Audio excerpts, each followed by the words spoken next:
Le passage du Trophée Andros dans les Alpes-Maritimes représente toujours un événement pour le Skoda Racing Team, comme nous le confirme Luc Chausson, directeur de Skoda France. Sous le Trophée Andros, nous sommes représentés aujourd'hui avec déjà un constructeur de voitures qui s'appelle Oreca, qui est quand même très connu et très reconnu pour ses performances.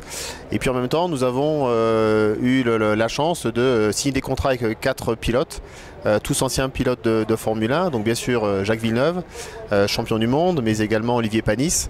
Et puis on a Paul Belmondo et Franck Lagorce, qui nous accompagne sur le Trophée Andros depuis maintenant l'année dernière pour Jacques et jusqu'à 4 ans pour le plus ancien qui était Paul Belmondo. Poignée de main, photos, souvenirs et dédicaces ponctuent ainsi chaque apparition des pilotes Skoda. Alors, ils sont très populaires et en plus nous on attache beaucoup d'importance à ce que ces pilotes soient également accessibles. On ne peut pas nous imaginer une épreuve sportive sans que les clients, quels qu'ils soient d'ailleurs, puissent venir et assister à ce qui se passe dans l'atelier ou discuter, voire prendre une photo avec la pilote. Ça c'est très important. C'est aussi pour ça d'ailleurs qu'ils sont aussi populaires, je pense. Le Yeti, mascotte emblématique de la marque, est également très prisé par les plus petits. C'est une grosse bête plein de poils, très chaleureuse, donc il veut prendre des photos avec le Yeti. Mais en même temps les enfants et surtout les garçons sont quand même très intéressés par ce qui se passe dans l'atelier. Donc qui sait, peut-être avons-nous des futurs pilotes dans les enfants qui viennent nous voir. Le Trophée Andros offre en effet un championnat unique en son genre, toujours très spectaculaire. Par ailleurs, les épreuves de ces 6 et 7 janvier 2012 furent marquées par la présence d'une invitée exceptionnelle. Alors donc on a Miss France 2011, Laurie Tillman, qui effectivement roule sur la voiture électrique pour la première fois.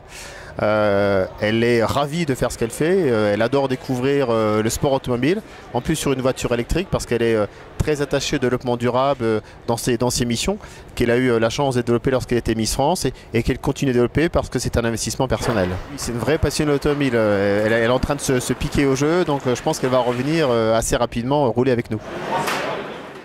Laurie s'est vite familiarisée avec son bolide électrique, n'hésitant pas à demander quelques conseils à Margot Lafitte, le tout entre de nombreuses demandes de dédicaces et autres séances de photos souvenirs. Laurie, vous participez pour la première fois à une compétition automobile. Quelles sont vos impressions après un premier début de week-end de compétition ? Écoutez, déjà je suis très impressionnée parce que c'est ma première compétition automobile. En tant que Miss France, j'avais cette fascination du sport méca qui m'a toujours fait vibrer. Alors je regardais à la télé et j'ai pu le toucher du doigt grâce à cette année de Miss France. J'ai participé en tant que spectatrice au Grand Prix de Monaco. J'ai fait des essais de kart électrique avec Jean-Éric Vergne qui maintenant se trouve en F1 chez Toro Rosso. Donc voilà, quelques petits essais qui m'ont fait comprendre que c'était vraiment quelque chose qui m'avait toujours fasciné depuis ma tendre enfance, que j'ai toujours rêvé d'avoir mon permis de conduire et tout. Et aujourd'hui de tester la course sur glace, je dois avouer que je suis séduite. Alors justement, une vraie passion de l'automobile, elle vous vient d'où cette passion ? Alors en fait, depuis que je suis toute petite, j'ai habité dans un appartement qui donnait en fait sur un feu rouge et où je voyais toutes les voitures, n'importe quelle marque passer et je notais celles que je voulais avoir plus tard. Et avec mon père, tous les dimanches, on allait conduire sur les parkings. Donc depuis que j'ai 6 ans, j'étais sur ses genoux et je pilotais le volant.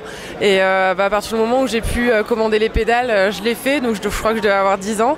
Et après, dès que j'ai pu passer mon permis, c'était parti. J'ai jamais eu de voiture de l'au-delà encore parce que j'ai pas encore les moyens de me le payer, mais dès que j'en aurai la possibilité, je le ferai. Mais de conduire des voitures telles que la Skoda électrique que je conduis tout le week-end, c'est déjà énorme. Aujourd'hui, l'Andros, est-ce que pour vous c'est le début d'une vocation, d'une carrière ? Est-ce que vous espérez aller plus loin dans la compétition automobile ?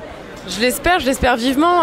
Plus les courses passent et plus ma performance augmente, je gagne des secondes à chaque tour et ça donne aussi l'envie de poursuivre, de continuer de s'améliorer de jour en jour et ce que j'ai su faire durant ces 2 derniers jours. Aujourd'hui j'espère encore exploser mon compteur parce que j'exploserai rien d'autre de plus, mais d'aller le plus loin avec Skoda et ce sera génial. On va vous souhaiter un super week-end, pourquoi pas une carrière dans le sport automobile. Merci beaucoup. Merci.